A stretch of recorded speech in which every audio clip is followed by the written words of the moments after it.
डेनिंग Cougar effect सुना है किसी ने? डेनिंग कूगर इफेक्ट एक कॉग्निटिव बायस है साइकोलॉजी में। मीनिंग कुछ इंसानों को ऐसा लगता है कि मैं ये काम कर सकता हूँ, लेकिन दरअसल उसकी जो कैपेबिलिटीज़ होती हैं, जिसकी बेसिस पे वो ये कह रहा होता है कि मैं ये काम कर सकता हूँ, वो कैपेबिलिटीज़ रियल नहीं होती, बल्कि परसीव्ड कैपेबिलिटीज़ होती हैं। वो दिमागी एक बन जाता है ना।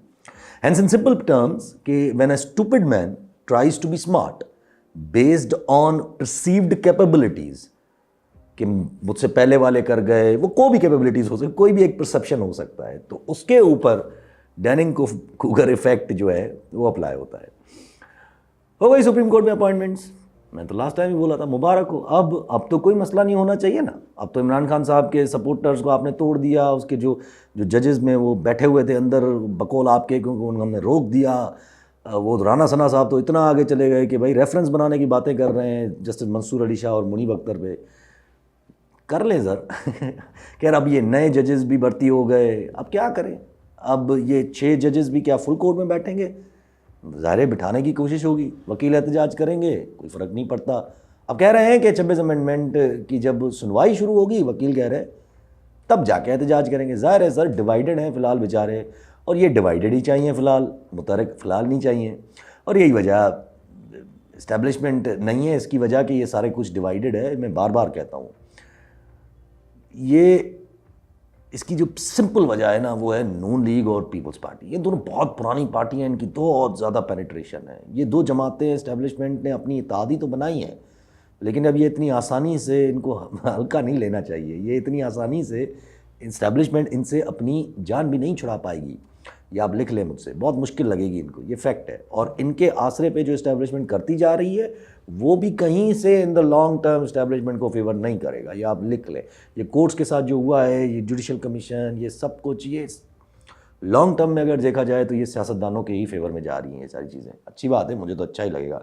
खैर, ये तो इस्टेब्लिशमेंट अगर इनसे हाथ भी निकाल ले ना, इस पीडीएम वालों से, तब भी कुछ नहीं होगा। ये तो भाग जाएंगे, अंबार गिरेगा इस्टेब्लिशमेंट पे। लेकिन हु केयर्स इस वक्त?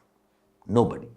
ऑल एंड ऑल जुडिशरी में जो करना था वो हो चुका है। जस्टिस मियां गुल हसन को एडिशनल जज तौर पे सुप्रीम कोर्ट में एलिवेट किया गया। वाई? बिकॉज वो जस्टिस याया अफरीदी साहब के फेवरेट थे। अगेन, जस्टिस मियां गुल हसन कोई कितने बड़े सख्त जज भले दिखाए जाएं, वो उन जजेस में शामिल नहीं है जिन्होंने खत लिखा है। वो जो 5 जजेस ने लिखा। इसी तरह से अब इस्लामाबाद हाई कोर्ट भी मैनेज हो गई। ज़ाहिर है वहाँ पर वो जो डोगर साहब हैं वो अपॉइंट हो गए चीफ जस्टिस, हो जाएंगे अगर आज में कल में जब भी एक परमानेंटली। और इसी तरह सुप्रीम कोर्ट के अंदर भी मामला सेट। क्योंकि अपनी मर्जी के जजेस भी एलिवेट कर लिए, कोर्ट पैकिंग भी हो गई। अब मेरा सवाल है कि अगर इस कोर्ट पैकिंग के बाद भी आपकी 26 अमेंडमेंट ना टिकी तो फिर क्या करेंगे? चले फिलहाल तो हम अज्यूम कर लेते हैं ना कि टिक गई और मामला तय हो गए, है ना? नहीं जी, ये हजम कभी भी नहीं होगा। आज ही जस्टिस मोहसिन अदकर साहब ने रिमार्क्स दिए कि वो सुन लें कि भाई जुडिशरी पूरी रियासत जो है वो हवा में खड़ी है। Very big remarks. अब वो स्पीकर आया सादिक साहब, यार आप जीत के आए हो फॉर्म 47 पे और आप कह रहे हो कि हम जवाब देंगे। बातें हैं सर। जैसे आया हफीज़ साहब की प्रेस कॉन्फ्रेंस सुन लें, प्रेस कॉन्फ्रेंस थी ना ये, और क्या था? मतलब कभी देखा है आपने कि मतलब जल्दी क्या थी? मुझे तो ये समझ नहीं आया, इतनी जल्दी कि मतलब चीफ जस्टिस साहब अगले ही दिन, जिस दिन जुडिशल कमीशन, अगले ही दिन फिर वो प्रेस कॉन्फ्रेंस करने आ गए। वो भी उसी दिन जिस दिन फिर IMF के साथ मुलाकात भी की है। एक तरफ 26 अमेंडमेंट को आप सेफ गार्ड करने की पूरी कोशिश में है याया अफरीदी साहब, मकसद ही शायद ये था इनको लाने के लिए। इस्टेब्लिशमेंट की मर्जी के सुप्रीम कोर्ट में जजेस भी लगा दिए गए। मुझे तो सलाउद्दीन पंवर साहब पे थोड़ा शक हो रहा है। ये पता नहीं, उनको एलिवेट कर तो दिया है, लेकिन ऐसा है नहीं कि वो इनकी हर बात माने। वो पेशावर हाई कोर्ट के चीफ जस्टिस भी ऐसे नहीं है। खैर, तो खैर सो अब अदालती मामला सारे सेट। अच्छा, तो फिर जहाँ ये सब कुछ हो रहा है, वहाँ फिर IMF क्या कर रहा है आपके चीफ जस्टिस के पास जब सब कुछ सेट है? अब आ जाए IMF अदालत पहुँचता है। क्यों पहुँचता है भाई? क्योंकि हमारी इस्टेब्लिशमेंट ने उनको बोला होगा कि ये जो सब कुछ हो रहा है ना सर, मिलिट्री ट्रायल्स, ये सब कुछ ये तो हमारी अदालतों का मामला है, हमारा थोड़ी है। तो फिर उन्होंने भी कहा होगा कि ठीक है, फिर हमें आपकी अदालतों के चक्कर लगाने दें। और इंटरेस्टिंगली जब IMF से मुलाकात हो गई, उसके डायरेक्ट बाद हमारे चीफ जस्टिस साहब प्रेस कॉन्फ्रेंस करने आ गए और अच्छे बच्चे बन के खान साहब के खत का भी जिक्र किया कि वो खान साहब का खत भी आया है और कह रहे हैं कि वो उन्होंने कमेटी को भेज दिया है। और फिर पॉलिसी के नाम पर पता नहीं कोई एक कमीशन, पता नहीं क्या बनाया है, जिसमें प्राइम मिनिस्टर, अपोजिशन लीडर और चीफ जस्टिस साहब। If you ask me, all of this, all ये मुझे जो है ना एक गिमिक महसूस हो रहा है। वो गिमिक जो पहले किया था, पहले सियासी लोगों के थ्रू किया था, मीनिंग ये डायलॉग निगोसिएशंस, लेकिन वो शायद कामयाब, कहानी आगे नहीं बन पाई या खुद ही कहानी आगे नहीं बढ़ानी थी। अब गिमिक होगा leader of opposition meaning PTI, government meaning Shehbaz Sharif और चीफ जस्टिस। ये अब कोई किसी नाम, किसी अम्ब्रेला के तहत बैठेंगे और मसले को हल करेंगे। डोंट वरी, ये सब पहले भी हो चुका है, पाकिस्तान में नहीं बल्कि बांग्लादेश में हो चुका है। वो बहुत पहले हुआ था, फिर उन्हीं के चीफ जस्टिस ने फिर इलेक्शन भी करवाई थी, जिसकी सूरत में फिर हसीना वाजिद साहिबा जो है वो आ गई थी, तो फिर वो अब जाके रेवोल्यूशन करके उनको निकालना पड़ गया। लेकिन डोंट वरी, ये हमारे पास नहीं हो सकता। वजह यही है कि हमारे जो चीफ जस्टिस है हाफिज साहब है, उनके पास इतने इख्तियार ही नहीं है कि वो ऐसे मामलात को सेटल कर सकें। लेकिन क्या IMF खान साहब के लिए आया है? नहीं। तो फिर IMF क्यों आया है? आसान अल्फाज में, IMF पाकिस्तान को टाइट करने आया है। IMF ने कभी भी ऐसे मामलात में इंटरफेयर नहीं किया है, कभी भी नहीं, कहीं भी नहीं, ठीक है। अब IMF पाकिस्तान की गवर्नेंस में भी घुसेगा, करप्शन की निशानदेही भी करेगा, जुडिशरी के हालात भी दिखाएगा कि कैसे है। मतलब सोचें, करप्शन का मसला अब IMF हल करेगा हमारे पास। बेचारे IMF को नज़र आ रहा है कि पाकिस्तान में करप्शन है, करप्शन परसेप्शन इंडेक्स वालों को नज़र आ रहा है कि पाकिस्तान में करप्शन है, लेकिन करप्शन का जो गढ़ है यानी सिंध का सिस्टम, और जो सरबराह है करप्शन को रोकने के लिए यानी कि चेयरमैन नैब, उसके लिए हमारे चेयरमैन नैब साहब सिंध के लिए कहते हैं कि अगर सिंध में सिस्टम है तो प्रूफ दें। सर जी, आप सिंध में एक अपना लीगल काम जो है ना, कोई भी लीगल काम उठा ले, वो विदाउट पेइंग एक्स्ट्रा अमाउंट करवा के दिखाएं, मैं भी देख लूंगा कैसे होता है। क्या तो IMF, judicial system, election bodies, finances of इदारे, करप्शन, गवर्नेंस, अब ये सब देखेगा और फिर रिपोर्ट देगा। अब बोला तो यही जा रहा है ना कि रिपोर्ट देगा, लेकिन वो रिपोर्ट वो नहीं देगा, वो कुछ और ही होगा, जाहिर सी बात है। जिस मीन्स के वो अपनी पॉइंट्स बनाएगा इस पे और उसको बेस बना के फिर पाकिस्तान को कहेगा कि अब ये पॉइंट माने। अब सोचिए, अगर उस चीज़ में अगर 26 अमेंडमेंट मसला आ गई, उस चीज़ में अगर ये जजेस की अपॉइंटमेंट मसला आ गई, तो फिर वही फिर सिस्टम फंस जाएगा और फिर क्या कहा जाएगा कि ये IMF की मजबूरी, अब तो ये रिवर्स करना पड़ेगा। खैर, अमेरिकन एडमिनिस्ट्रेशन मुतहरिक हो रही है, ट्वीट्स भी आते हैं तो हर चीज़ हो रही है, तो अपॉइंटमेंट्स भी ऐसी हैं, तो सब कुछ क्लियर है। जाहिर सी बात है, जब वो क्लियर है तो मीनिंग IMF भी मुतहरिक हो रही है, और कोई वजह नहीं है sir, it's as simple as that. और ये बोलना कि जुडिशरी, गवर्नेंस, इलेक्शन बॉडीज़, इन सब में हाथ डालेगा IMF और आप एक्सेस दोगे तो फिर आपके कच्चे चट्टे खुल जाएंगे उनके सामने, और एक्सेस नहीं दोगे तो इस चीज़ को रीज़न बना के आपकी अगली किस्त रोक देंगे, और अगली किस्त रोक दी तो फिर सारे कर्जे रोल ओवर रुक जाएंगे, और जब कर्जे रुक जाएंगे तो फिर डिफ़ॉल्ट की घंटी दोबारा बज जाएगी। So all in all Americans are stepping in finally. अब अल्लाह खैर करे, मजबूरी में इनसे पता नहीं क्या क्या करवा लेंगे, और अगर मजबूरी में नहीं करेंगे तो फिर किसी और तरीके से करवा लेंगे ये लोग उनसे।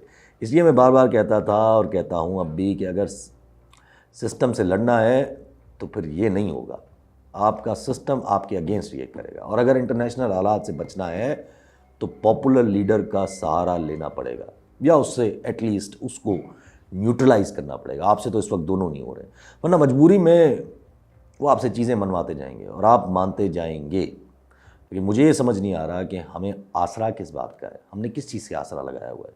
अगर ये आसरा है कि हम कर लेंगे तो ये आसरा तो नहीं हुआ, ये हुआ बेवकूफ़पना हुआ। ज़ाहिर डंडे का इस्तेमाल एक हद तक होता है, उससे आगे नहीं होता, और उससे चीज़ें हल भी नहीं होती हैं। एडहॉक पे कहानी चलती रहती है, मैं बात भी कह चुका हूँ, पाकिस्तान फेवर करता है इस्टेब्लिशमेंट को एडहॉक पे चलता रहे, लेकिन इस बार एडहॉक पे चल नहीं सकता। आपको क्या लगता है जुडिशरी में मामला सेट हो गए? इंतज़ार करें, फिर कहीं से कोई बम आ जाएगा, इसी तरह कहीं और से फिर कोई और बम आ जाएगा। तो इसलिए ये तो नहीं चलता इस तरह। अगर चाइना से आसरा है तो मैं बार बार कहता हूँ कि वो आपको उसी वक्त ब्रिक्स में ले लेता अगर अच्छा आसरा होता, जब वो बाकियों को ले रहा था। आपको बाहर रखना इज़ नॉट सम मिस्टेक और a technical error, it's trust deficit, क्योंकि चाइना को तो शक है कि आपने उसके सीपेक को नुकसान पहुंचाया है।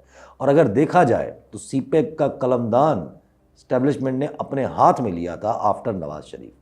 और अगर अब ये इल्ज़ाम है कि नुकसान है या स्लो किया है क्योंकि अमेरिकन के साथ मिलकर किया है, तो वो इल्ज़ाम इस्टेब्लिशमेंट पे है।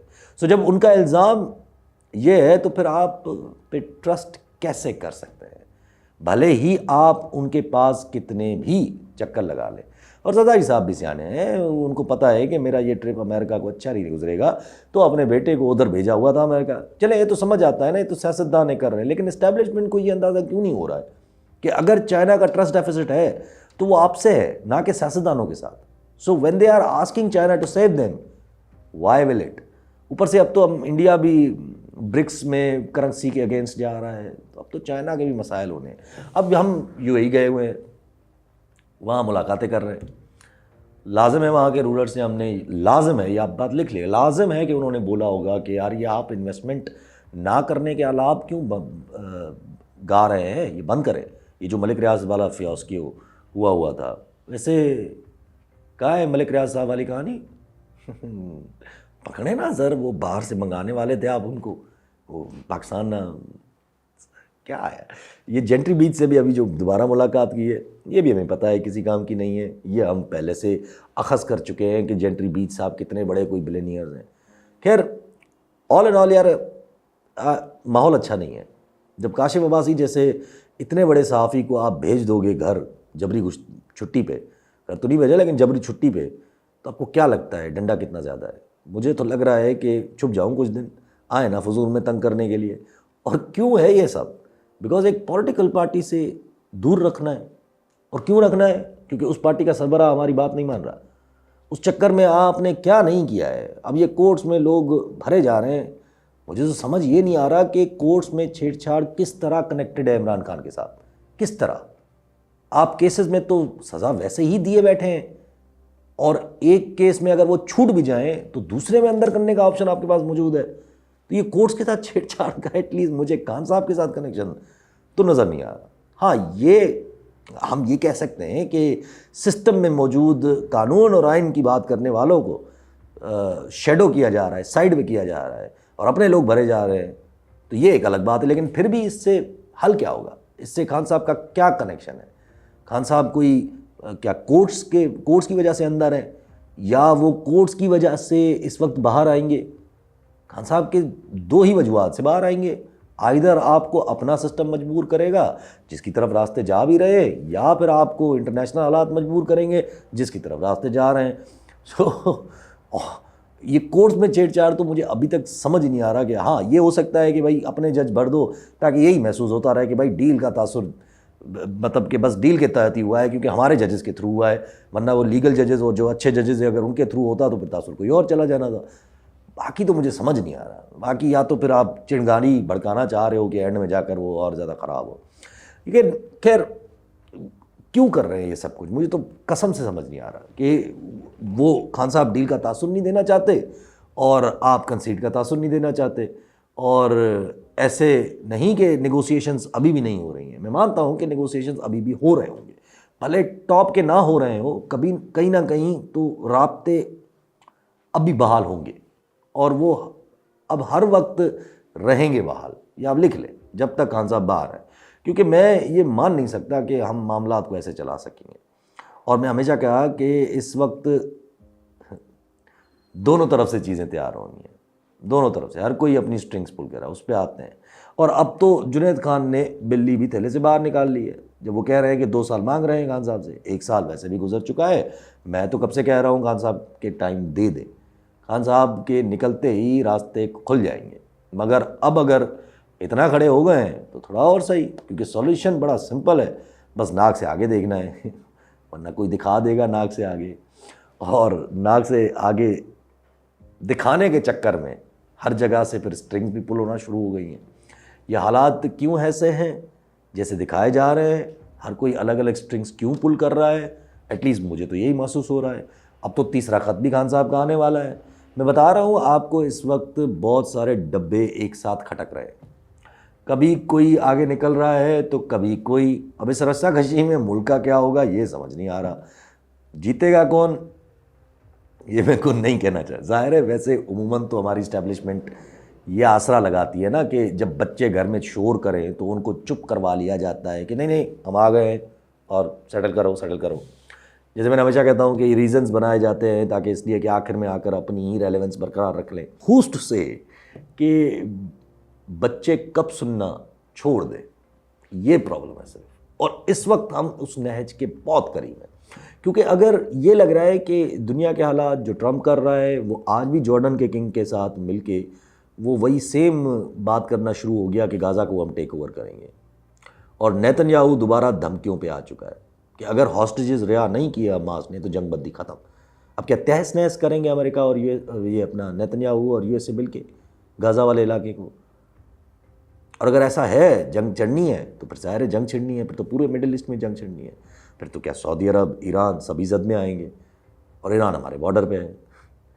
ये एक चमक हमें दिख रही है काफ़ी टाइम से। अगर कोई इस तरफ कशीदगी बढ़ती है तो ये चमक है हमारे लिए, मगर चमक हमारे लिए तो नहीं, इस्टेब्लिशमेंट के लिए। मगर मेरा मानना है कि ईरान से ट्रम्प सेटिंग बनाएगा, और जब ईरान से सेटिंग बनेगी तो आपकी चमक तो ख़त्म लेकिन मसला शुरू, because of the proxy war.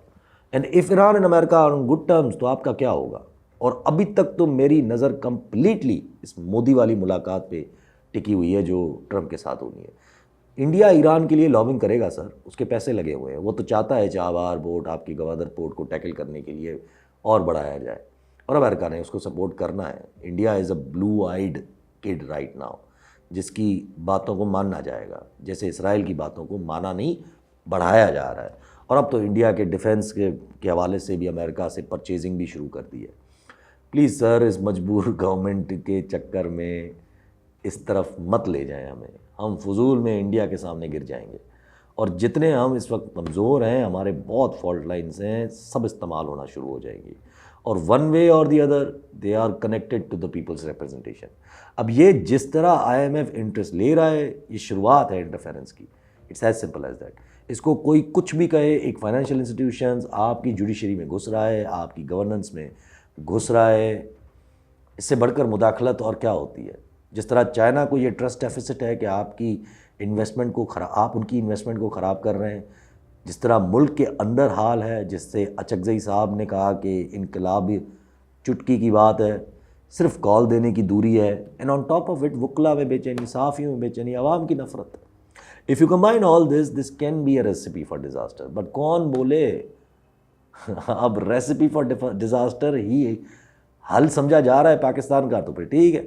क्योंकि जिनको लग रहा है कि हम डंडे पे इस दलदल से मनूवर कर लेंगे, उन पे फिर डेनिंग कूगर इफ़ेक्ट परफेक्टली अप्लाई हो रहा है।